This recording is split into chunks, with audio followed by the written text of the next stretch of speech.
So it can involve a lot of disorders in both male and female. The percentage of infertility has risen, and it is equally contributed between the male and the female partner. Infertility, as we define, it is inability of a couple to conceive a child after 1 year of unprotected sexual intercourse.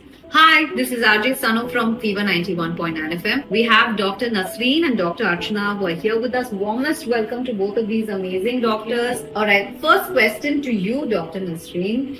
Infertility, is this like, should we look at it like a disease? Like, we have all these disorders and diseases. Is this a disease at all? Yeah, it's a right question. It's not actually a disease. It is a desire of a couple to conceive a child. So, infertility, as we define, it is inability of a couple to conceive a child after 1 year of unprotected sexual intercourse. So, it can involve a lot of disorders in both male and female. To you, Dr. Archana, let's talk about genders and infertility. When it comes to infertility, the blame is always on the woman. And so on. We see a lot of that happening. But how does that work? Actually, the perception about your question has actually changed over the past few years. Before 10 years, when a couple comes with infertility, usually the woman comes with their immediate relatives.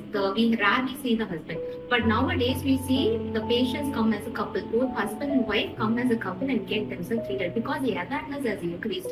As you truly said, the percentage of infertility has risen, and it is equally contributed between the male and the female partner. So 50% will be contributed from the man and 50% will be contributed from the females. And you should understand that sometimes we cannot find any reason for infertility also. That is also a situation happening.